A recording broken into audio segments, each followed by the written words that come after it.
I've photographed Arsenal for 33 years. How many games is that? I don't want to know. Thousands. Yeah. Yeah, quite a few.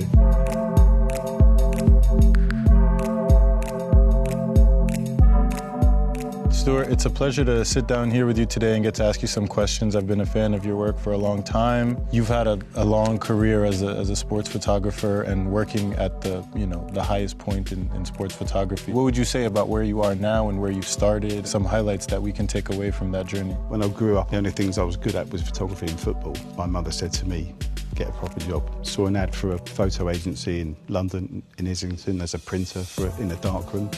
Got the job, went in. Within the first week, they said, do you fancy, we'll give you a camera, do you fancy going to Highbury? I thought that's brilliant, because I normally have to pay to go to Highbury. I can sit at the side of the pitch. Just started from there. 10 years on, Arsenal were looking for a staff guy, and they just said to me, do you fancy it? And I was like, well, yeah, why not?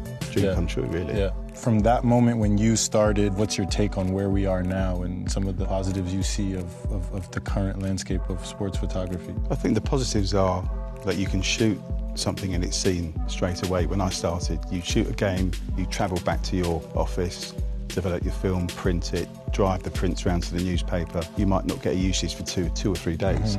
Now it's instantaneous, but that's where the pressure is. As you know, take a picture, we send off the back of a camera, it's got to go straight to a picture desk and straight out. In a way, it was quite a sort of romantic way that we used to do it. Great pictures were being used because all the pictures appeared on the picture desk at the same time.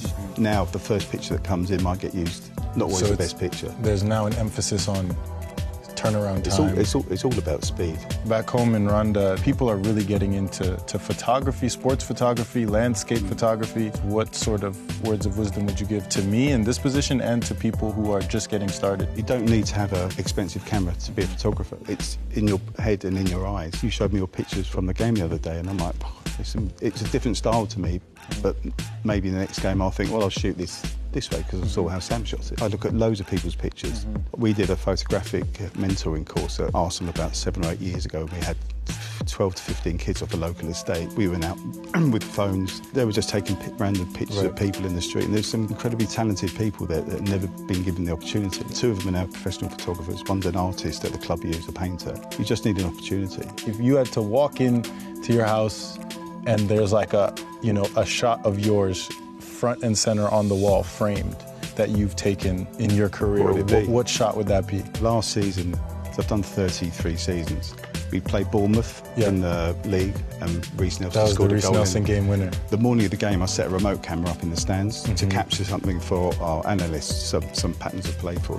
So it's linked to it's called a pocket wizard. So you fire from your camera, and it fires. As Reece scored and celebrated, all 11 Arsenal players were in that part of the pitch, doing crazy celebrations everywhere. It was amazing. And that's probably my favourite. And I didn't even look through the lens didn't look through the camera to take it, just fired it. If somebody told you right now they're going to wipe all your hard drives forever, but you could keep one picture, what picture would that be? Probably be the Invincibles, or the trophy lift from that. Because that's probably the biggest moment in the club's history. Maybe at the end of this season I'll have my favourite picture ever.